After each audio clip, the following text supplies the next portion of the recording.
I know who it is, man. It's your auntie's favorite player, man. He got all them plates, man. He got a house full of Tupperware. Well, man, LL, break it down for me, man. What's going on with your news topic for this week? I mean, and I don't return them. So, but yeah. So I am one of the most, I want to say, critical people of Jared Goff. I just when he don't play that well, I don't Yeah, you allow are. y'all to say that he do play well. I don't care, fuck him anyway. But this is I've over the last however many weeks I've talked about maybe some options of drafting a rookie quarterback. Gave a couple of options in which one that I preferred. That guy has since tore his knee up and everything, but he'd still probably be a decent enough quarterback if we could get him without having to take him early. Talked about maybe signing a backup quarterback, from one of these teams, maybe like Tyler Huntley or something like that. We got to see him lead a game-winning drive the other day for the Baltimore Ravens because LJ is out or was out. But now I'm going to explore the option of possibly keeping y'all's friend Jared Goff around for a while. Of course, it might end up being outside of some other options. It could probably be the most financially best because we don't have to. I think we might could get him on a very team friendly deal. If not, then I don't suggest signing him. If you got to break the bank for this guy, definitely don't do that. But if you can keep him around for a number where he's at now, or possibly a little bit cheaper, because he is a productive quarterback, and I feel like the more that you build the team up, maybe the less that we have to depend on him. Things would look a lot better even if with just like I said, a slight change in play calling, just a couple of plays, to get some deep plays down the field, some chunk plays, just those big deep passing plays, a couple 40-yard plays, 50-yard plays, maybe at least, a couple of hookups a game. Right now he's not really throwing that deep ball. We got to see him throw it last game, but I guess maybe it's a work in progress. Who knows?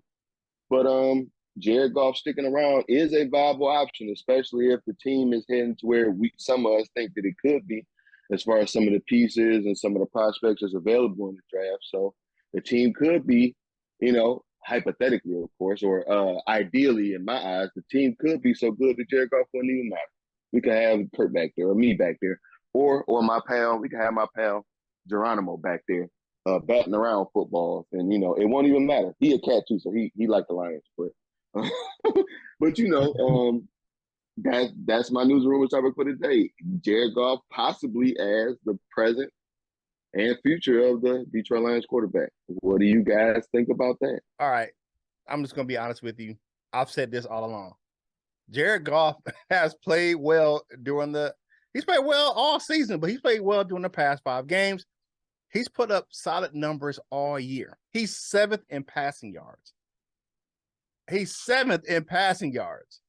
He is 10th in passing touchdowns. I think he's 6th in quarterback rating this year.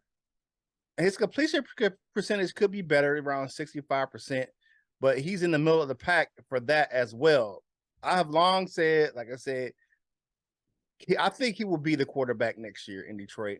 He's still under contract. People don't realize he's under contract till 2025, right? Like, he's not, we can dump his contract. It'll be cheaper to dump him in 2025. It will be the 2024, but we still get a lot of cap relief if we let him go after next year. So like the 2023 season, he's still under contract. So like he's got a few more years left in Detroit, especially after the restructure. Just his guaranteed money will runs out after next year. So you look at this, and it is at most financially advantageous, right?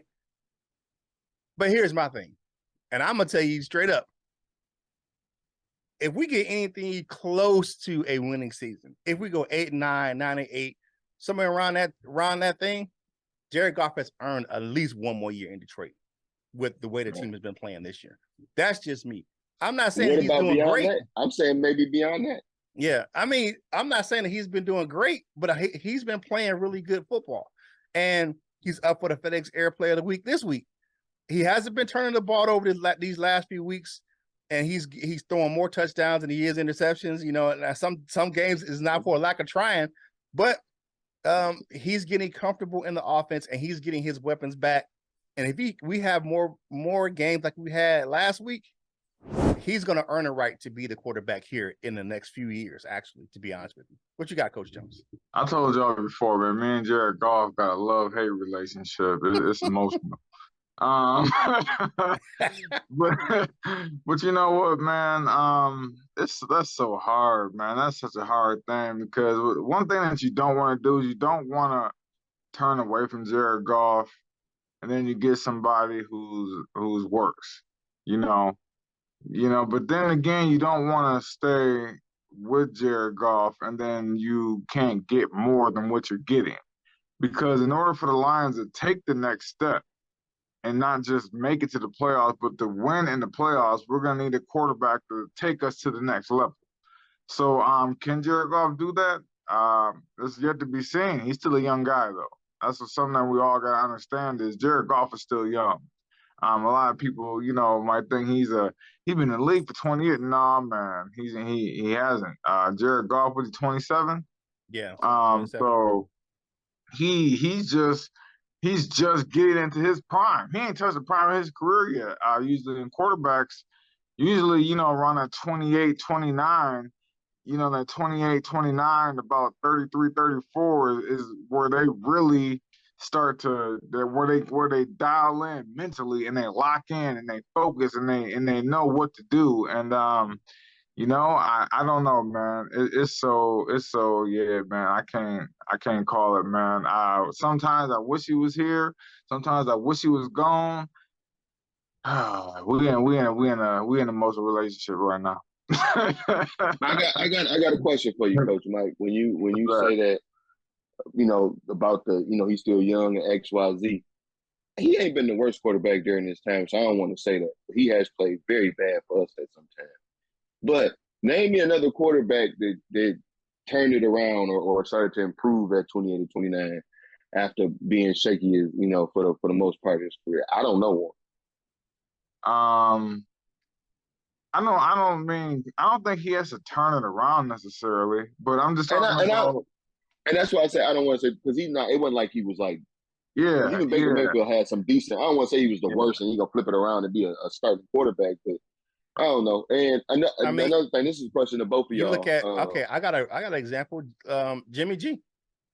Look at Jimmy G's career. He was a backup most of his career, and when he was a young player out in New England, and then when he got traded, when he started maturing, started taking teams to the Super Bowl, the NFC Championship game out there in San Francisco. So his game, his game matured. You can say what you want to say about Jimmy G. Was it him? Was it the defense? Right? You have to make the right plays, and you have to be the right person to lead a team to get to those steps. I'm not saying that he was the greatest quarterback out there in San Francisco because he wasn't. He wasn't the primary focus, but guess what? He was an integral part. That's what I'm saying. And his play helped that. What you got? How old was he when he got traded? And you said he took them. That's the only problem I have. You right. He played. Okay. He played well. He played well enough for those teams to win. They won a playoff game with him making 6 throws. I ain't really trying to, split the hairs and all of that. I think this is a different story. But even then, if we can get to a point where we can win a playoff game where the quarterback making 6 passes, I'm okay. If it's the cat making 6 throws, I'm okay with that. Right. That's all I'm saying. I got one person. Ryan Tannehill. Huh? He I don't know. He's not. He got in a situation that suited him. That suited what he does. And Jared Goff is now Ben Johnson's making a situation that's suitable for what he does. So I get you that because it wasn't because we'll say Derrick Henry, but he made some throws. He made some plays out there in Tennessee that helped their offense. This is gonna be the shocker. Malik Willis is their starting quarterback next year. We're gonna have to revisit this conversation because they trying to get rid of Tannehill. Hey, to tune in to see what myself and Coach Mike had to say about this topic, double back for the full version of today's Lunchtime Detroit Lions Talk, brought to you by Detroit Lions on the Prowl, right here on your home for Detroit Lions news and rumors.